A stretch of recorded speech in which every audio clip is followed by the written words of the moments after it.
Halo, tes tes tes 1 2 3, suara dicoba. Hai bosku semua, semoga kita selalu sehat dan murah rezekinya. Amin ya robbal alamin. Kali ini Media Serdadu akan merangkum film atau sinopsis dari film yang berjudul Al-Masih yang telah dirilis pada tahun 2020. Dalam film ini menampilkan seorang pria yang mana pria ini menunjukkan sebuah mukjizat dan memiliki pengikut hampir penduduk seluruh dunia. Wow, luar biasa. Seperti nabi ya bosku. Langsung saja ke ceritanya bosku ya. Lokasinya di Suriah. Awal film dibuka dengan adegan bersama ibu seorang anak. Oh ya bosku, sebelum lanjut alangkah baiknya tekan tombol subscribe terlebih dahulu ya bosku. Terima kasih bosku. Anak itu bernama Jibril. Ya, Jibril.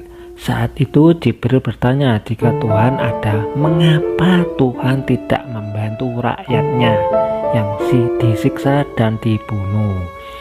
Lalu sang ibu menjawab bahwa semua itu adalah takdir dan semua itu juga sudah direncanakan oleh Tuhan, oleh Allah dan oleh Sang Pencipta. Kemudian diperlihatkan Jibril keluar dari dalam bangunan. Ia melihat semua penduduk dijaga ketat oleh para tentara Israel. Saat itu para penduduk Suriah sedang memberontak karena akses jalan mereka sudah diblokade dan ditutup oleh tentara Israel selama kurang lebih 80 hari. Jibril bertemu temannya yaitu Samuel. Di sana mereka sedang berjalan-jalan, tak sengaja mereka melihat pria misterius yang sedang berkhotbah di atas bangunan dan mengatakan bahwa dia adalah utusan Allah, utusan Tuhan dan utusan Sang Pencipta. Pria itu juga bertakwa soal agama Islam. Namun para penduduk merasa bahwa dia adalah salah mengutip kitab.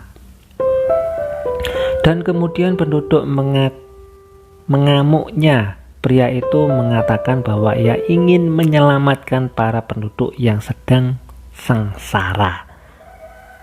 Bersamaan tiba-tiba muncullah badai pasir raksasa dari barat. Penduduk pun melarikan diri untuk menyelamatkan dirinya masing-masing.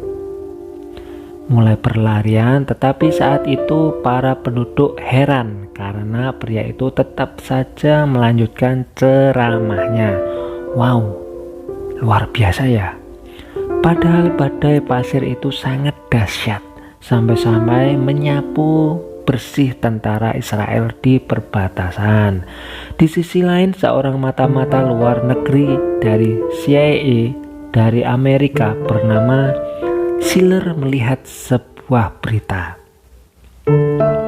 yang mana berita itu menampilkan seorang pria yang sedang memimpin orang-orang Suriah menuju perbatasan Israel. Karena keterkaitan Israel dengan Amerika dan tidak tinggal diam, Siller khawatir jika pria itu malah menyuruh penduduk Suriah untuk berperang.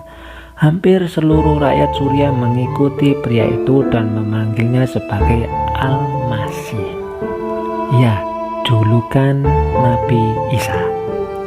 Di sana juga ada Jibril dan Samir yang menjadi pengikutnya. Penduduk juga merasa bahwa pria itu malah mengiring mereka menuju tempat musuh, masuk ke kandang macan.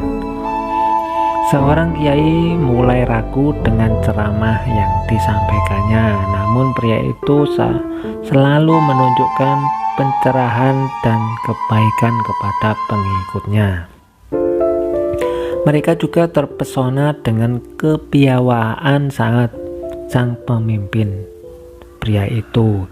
Jibril merasa bahwa pria itu adalah Tuhan yang sesungguhnya. Di tengah perjalanan pria itu menyuruh untuk mengumpulkan dan mengubur semua senjata mereka. Wow, what? Kenapa ini? Semua bingung apa tujuan sebenarnya pria itu membawa mereka, namun para penduduk tetap mengikutinya.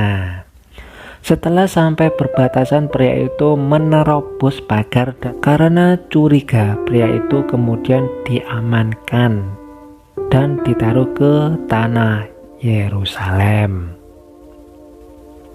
Seorang komandan tentara Israel yang bernama Vira mencoba menginterogasi pria itu. Vira bertanya, "Dari mana? Mengapa? Dan apa tujuan sebenarnya?" Tapi pria itu hanya menjawab dengan satu kata, "Tuhan, Tuhan, Tuhan." Vira kaget karena pria itu juga bisa menerawang masalah pribadinya. Karena Vira malu, akhirnya menghentikan interogasinya dan menghapus rekaman CCTV. Di sisi lain, di Texas, Amerika, terdapat wanita pengidap epilepsi. Ia bernama Rebecca. Ia bernama Rebecca. Ayahnya Rebecca merupakan seorang pendeta di kota itu. Ia bernama Felix. Rebecca mempunyai masalah dengan keluarganya yang membuatnya ingin kabur dari rumah. Felix dan istrinya juga kacau saat itu karena masalah ekonomi, ya, masalah keuangan. Di sisi lain, Schiller pergi ke Yerusalem untuk menemui pria itu, namun tiba-tiba di sana ia mendapatkan kabar bahwa tahanan itu sudah kabur. Pria pergi ke pertemuan rahasia Israel.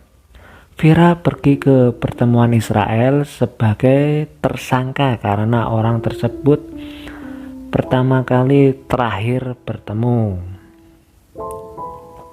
Vira bingung karena ia merasa tidak melakukan pembebasan pria itu. Tapi seorang penjaga CCTV bersaksi bahwa Vira melakukan penghapusan rekaman CCTV saat dia selesai bertemu dengan pria itu. Vira mulai kebingungan. Ia merasa bahwa dirinya sedang dijebak. Untuk jaminan, Vira berjanji untuk menangkap kembali pria tersebut. Di sisi lain, di suatu hari, penduduk Suria menginap di perbatasan. Aksi mereka disorot berbagai awak media. Pemerintah kemudian menyuruh pihak Israel untuk segera memberikan mereka bantuan logistik makanan. Bersamaan dengan pencarian pria misterius itu, saat itu para pengikutnya tahu bahwa pemimpin mereka telah kabur. Mereka langsung bersorak-sorak. Mendengarnya, mereka meyakini bahwa Al-Masih akan kembali. Esok harinya, pria itu terlihat sedang berjalan menuju tempat ibadah paling suci di Yerusalem. Para wisatawan mulai tahu bahwa dia adalah buronan, tetapi pria itu bertingkah seperti tak ada apa-apa, bersikap masa bodoh, dan kemudian ia berceramah di depan masjid. Semua orang di sana mendekati dan mendengarkan ceramah pria itu dan mengatakan bahwa ia adalah firman Allah, firman Tuhan, dan barang siapa yang mengikutinya niscaya mereka akan selamat. Semua orang kemudian merekam pria itu. Tak lama kemudian para tentara Israel datang ke tempat itu. Tembakan peringatan pun terdengar. Tsyar, duor. Di saat bersamaan terdapat anak kecil dari Palestina yang tertembak di dadanya. Suasana pun kacau. Orang-orang Palestina mengira bahwa tentara itu telah menembak pria itu. Para tentara pun kebingungan karena merasa mereka hanya melepaskan tembaknya ke arah atas. Pria itu menyentuh anak itu dan dalam sekejap lukanya sembuh. Pria itu langsung menghilang entah kemana. Wow, luar biasa ya. Para tentara Israel pun kebingungan mencarinya saat itu. Orang-orang meyakinkan pria itu membawa mukjizat. Schiller yang sedang berada di Yerusalem tak sengaja mendengar berita itu. Kemudian ia langsung bergegas pergi ke lokasi kejadian untuk mencari tahu. Ia melihat bahwa Palestina dan Israel mulai berselisih kembali. Di sisi lain, pria misterius tersebut viral di YouTube karena mukjizatnya. Banyak yang menyebut bahwa itu adalah panglima perang akhir zaman. Para ulama Arab pun menanggapi semuanya itu dan memperingatkan untuk tidak terpengaruh dengan pria itu. Di sisi lain, Schiller menemui penjaga monitor di CCTV dan menganalisa kejadian itu. Namun, ia heran karena ia melihat bahwa tentara Israel itu hanya menembakkan senjata ke atas sekali. Dan anak kecil itu berada di tengah kerumunan orang, jadi mustahil jika anak itu tertembak. Schiller merasa bahwa kejadian itu hanya sandiwara. Ia langsung pergi ke Palestina untuk mencari anak yang tertembak tersebut. Tiba-tiba di sana mendapat informasi dari warga bahwa anak itu telah dibawa ke pusat kota karena penduduk yakin bahwa anak itu adalah anak suci yang telah disentuh oleh Tuhan. Mendengar itu, Schiller pergi karena percuma saja menangkap anak itu. Kejadian mukjizat itu kemudian viral dan menyebar cepat ke penjuru dunia. Media televisi seluruh dunia dipenuhi oleh berita heboh itu. Felix melihat Rebecca yang berdiri tepat di depan badai.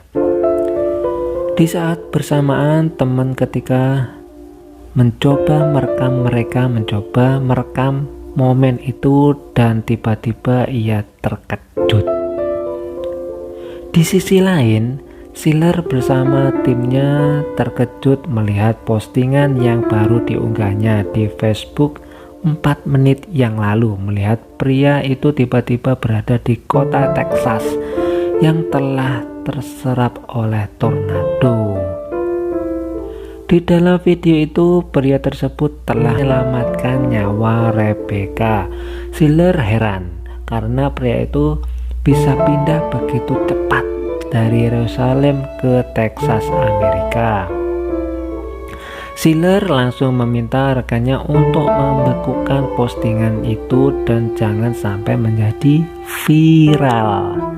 Di Texas, Felix berterima kasih kepada pria itu karena ia telah menyelamatkan nyawa anaknya. Felix bertanya bagaimana dia bisa melakukan hal itu karena beliau juga pernah melihatnya di TV bahwa pria itu juga melakukan mukjizat di Yerusalem. Lalu pria itu menjawab bahwa dirinya adalah Tuhan, Allah, pencipta. Di sela mereka berbincang-bincang, polisi Amerika menangkap pria itu karena melakukan migrasi ilegal penyelundup. Felix pun berusaha membantu, yaitu dengan menyewa seorang pengacara. Di sisi lain, ternyata di balik penangkapan pria itu adalah killer. Schiller khawatir jika pria itu bisa memprovokasi penduduk dan melakukan pemberontakan seperti halnya kejadian sebelumnya. Esok harinya killer mencoba menemui Shell.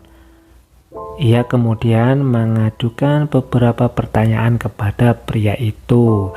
Killer menanyakan apa tujuan sebenarnya pria itu, karena Killer merasa bahwa pria itu penyebab dari kembalinya permusuhan Israel dan Palestina. Pria itu hanya menjawab satu kata, yaitu Tuhan. Pria itu malah berbalik menceramahi Killer dan membuatnya kebingungan. Pria itu bisa menerawang seluk-beluk kehidupan pribadinya Killer. Kata-kata pria itu membuat Killer berlinang air mata. Sedih, bos. Pria itu juga tahu bahwa Killer tak akan bisa mempunyai keturunan. Karena malu, Killer pergi keluar dari sel itu. Esoknya presiden pun diproses.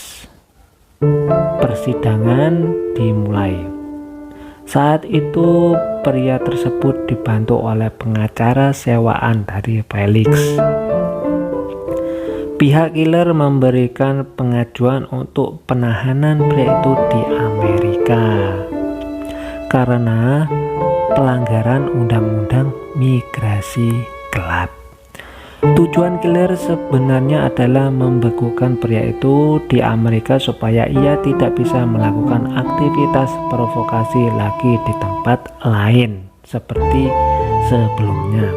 Namun hakim dalam memutuskan untuk mengembalikan pria itu ke asalnya. Akhirnya pria itu kemudian angkat bicara.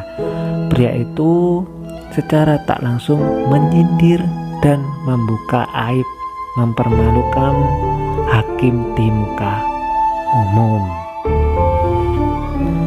Hakim itu pun mulai berpikir bahwa memang benar kata-kata pria itu.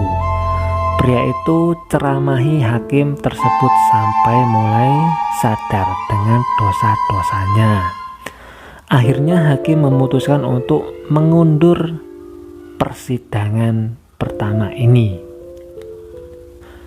Peristiwa itu membuat heboh dunia maya karena ini juga merupakan undang-undang yang sangat sensitif. Semua orang tahu bahwa Amerika melarang keras orang-orang Arab masuk ke negaranya. Semua media pun berkumpul ke gedung persidangan untuk meliput peristiwa itu. Esok harinya, sidangan kedua dimulai. Di sana, tanpa bicara panjang lebar lagi, hakim langsung memutuskan untuk membebaskan dan meresmikan pria itu sebagai warga Amerika. Semua kaget mendengar keputusan itu karena baru kali ini Amerika memperbolehkan warga Arab menetap di sana, serta pejabat kaget mendengar beritanya. Berita pun menyebar dengan cepat di tengah kerumunan awak media. Pria itu pun dibawa pulang oleh Felix. Felix sangat lega atas keputusan ini dan ia pun sangat jadi sorotan media. Beberapa hari kemudian semua orang dari penjuru dunia mendatangi kota Texas yang merupakan kediaman Felix dan pria Al-Masih itu. Semua orang percaya bahwa pria itu adalah Tuhan Yesus. Para awak media pun juga mengamati kota Texas. Di sisi lain, Vira juga memonitor CCTV yang semuanya ia pasang di sekitar tenda pria itu berada. Di sisi lain, para penduduk Suria telah menanti kedatangan pria tersebut. Mereka setelah berminggu-minggu menginap di perbatasan, yaitu tidak kunjung datang. Bantuan makanan pun mulai habis saat mereka mendirikan sholat. Salah satu warga telah tewas karena kelaparan. Samir pun memutuskan untuk kembali ke Suriah, namun Jibril menolaknya. Jibril yakin bahwa pria itu akan kembali dan menolongnya. Namun Samir menjelaskan bahwa kenyataannya pria itu telah berubah menjadi Tuhan orang-orang Amerika. Seorang kiai juga menjelaskan bahwa pria itu bukan Nabi Isa, bukan Al-Masih. Ia tidak akan kembali. Mereka akhirnya memutuskan untuk mengungsi di negeri terdekat, yaitu di Yordania. Namun Jibril tetap saja menunggu pria itu di perbatasan. Samir pun terpaksa harus meninggalkan karena ia merasa bahwa Jibril telah jadi murtad. Di sisi lain, Vira pergi ke Amerika dari Bristol kemudian berangkat menuju Texas. Ia mempunyai misi untuk menangkap kembali pria itu. Vira langsung pergi ke belakang tenda pria itu dan menodongkan pistolnya. Di saat bersamaan, Sailor melihat kejadian itu dan lari menghampirinya. Pria itu kemudian pergi meninggalkan Vira. Sailor kemudian menemui dan memberitahu Vira bahwa ia juga sedang menyelidiki pria itu lebih dalam. Semakin hari pengunjung semakin padat. Banyak juga orang yang kecewa karena keinginannya tidak terpenuhi. Saat itu Sailor mendapat informasi dari rekannya yang berada di kota lain, mengatakan bahwa pria itu sebenarnya bernama Payam Gosiri yang merupakan orang Teheran. Rekannya itu mendengar bahwa ada seorang yang mengaku sebagai kakaknya dan Sailor langsung mencoba menyelidiki tentang hal itu. Esoknya keluarga Rebecca mulai bergemas-gemas karena pria itu memintanya untuk mengikutinya. Ayah Rebecca kemudian mempersiapkan mobilnya dan mulai berjalan tanpa tujuan.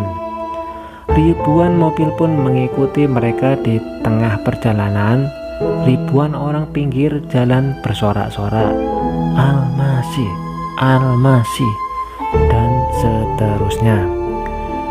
Kendaraan yang mengikutinya pun semakin banyak. Rebecca terus-menerus foto wajah pria itu dan menguploadnya di Instagram dengan hashtag Al-Masih. Ia kaget karena tiba-tiba followersnya meledak sampai 7.000 pengikut setiap menitnya. Rebecca tak menyadari bahwa postingannya itu sampai menyebar di media televisi global. Semua orang tahu bahwa pria itu sedang menuju ke arah Washington DC. Di sana pula ribuan kendaraan terparkir di depan Gedung Putih dan berita pun viral, tersebar di seluruh penjuru dunia. Di sana hampir seluruh penduduk Washington DC mengikutinya. Akhirnya mereka sampai dan semua orang pun mengikuti pria itu. Pria itu tersebut kemudian berhenti di depan kolam dan kemudian mulai berkhotbah. Pria itu mengatakan bahwa saat ini Tuhan ada di depan mereka. Wow, ajaib. Pria itu kemudian melakukan mukjizat dengan berjalan di atas kolam. Dan warga terkagum melihatnya. Semua orang merekam dan liput kejadian itu. Mereka percaya bahwa ia adalah benar-benar Tuhan. Di sisi lain, Jibril mulai lengah dengan hidupnya. Ia pun nekat berjalan telanjang. Peristiwa itu membuat seluruh warga Palestina heboh karena baru kali ini tentara Israel yang kejam itu bisa luluh hatinya. Menjadi sorotan warga Palestina dan ia pun langsung dibawa ke pusat pemerintahan Palestina. Di sisi lain, di Yordania, Samir menginap di sebuah pondok yang mewah dan juga dilayani dengan baik. Di sana Samir diajar oleh seorang guru yang piawai. Di sisi lain, Schiller berhasil mendapatkan beberapa informasi tentang pria itu dan kemudian menemukannya kepada Menteri Presiden Amerika. Namun data-data yang dimiliki semua itu masih tergolong asumsi. Menteri pun menolak info itu dan menyuruh untuk mencari bukti yang paling nyata. Di Washington DC, keluarga Rebecca mendadak menjadi kaya raya sejak kehadiran pria itu. Ia membeli sebuah hotel khusus untuk pria itu yang dianggapnya sebagai Tuhan.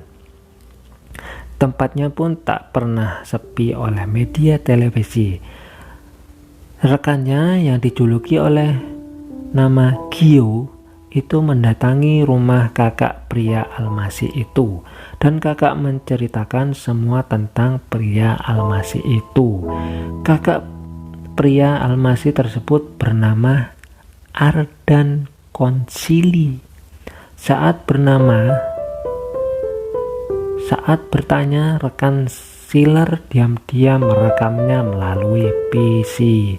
Kakaknya mengakui bahwa ia kaget melihat adiknya yang tiba-tiba disembah oleh penduduk dunia sebagai Almasi. Ardan berkata bahwa saat kecil adiknya pintar dan pandai dalam memainkan trik sulap dan terutama trik ilusi. Namun ia memiliki gangguan kejiwaan di ilusi yang membuat dirinya mengaku sebagai Almasi dari kecil. Ardan juga memperangkatkan sulap yang sering dimainkan adiknya itu. Di sisi lain, Presiden Amerika Serikat mengatakan pertemuan rahasia dengan pria itu.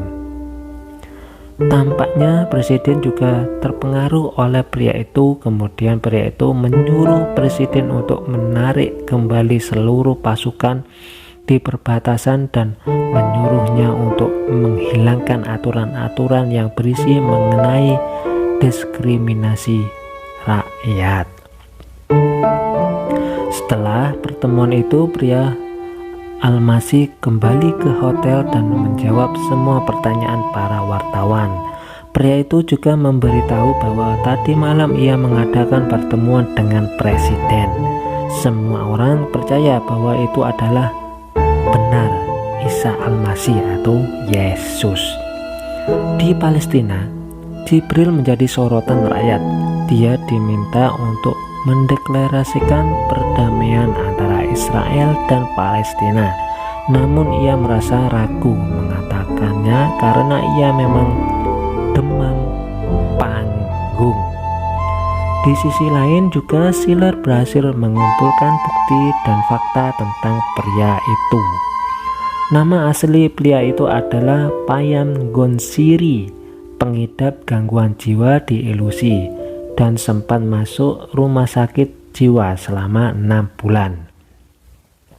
Schiller kemudian menemuinya dan memberitahunya bahwa semua ini akan terungkap. Di sisi lain, pikiran presiden menjadi kacau karena kata-kata pria itu. Presiden tiba-tiba mewujudkan perdamaian untuk negara-negara musuhnya. Para menteri bingung karena itu adalah tindakan yang sangat memalukan. Para menteri pun juga mulai mengincar pria Almasi itu. Di Yordania, Samir tidak menyadari bahwa ia didik oleh seorang tokoh aktivis radikal dari ISIS. Di sana, Samir diajarkan ajaran-ajaran yang menyimpang yang berbau jihad. Sedikit demi sedikit ia dikirim untuk melakukan tindakan hal bodoh. Di Yerusalem, Jibril akhirnya melakukan deklarasi perdamaian yang disaksikan oleh ribuan warga Yahudi dan juga warga Islam. Di sisi lain juga Samir sudah siap dan diantar untuk melakukan misinya, yaitu bom bunuh diri, dan bom itu akhirnya meledak. Boom. Bersamaan dengan itu Amerika penduduk sedang melakukan acara besar-besaran, yaitu doa bersama yang dibintangi oleh Almasi. Namun pada saat itu juga pria tersebut diculik oleh Vira dan kelompoknya. Felix pun kebingungan mencari pria itu. Vira membawa pria itu menaiki pesawat dan berniat mengirimnya kembali ke tahanan Israel. Orang suruhan Vira adalah sang menteri Amerika. Kemudian menyuruh media global untuk segera menyatakan bahwa pria itu disebut pria Tuhan itu adalah palsu dengan bukti-bukti yang diberikan Schiller sebelumnya. Semua orang pun kecewa mendengar berita itu. Berita itu pun membuat Felix hancur dan malu sampai-sampai ia nekat membakar gerejanya sendiri. Pesawat itu pun terjatuh di sebuah ladang bunga. Seorang anak desa melihat peristiwa itu dan mendekatinya. Beberapa saat kemudian akhirnya ia diberitahu oleh anak kecil itu bahwa sebelumnya ia sudah mati, namun berkat pria itu ia bisa hidup kembali. Vira juga melihat pria itu sedang berjalan tanpa luka sedikit pun. Siapa sebenarnya orang itu jika benar-benar Tuhan palsu? Bagaimana bisa dia hidup, bisa selamat, dan bisa menghidupkan kembali dirinya? Akhirnya film pun berakhir.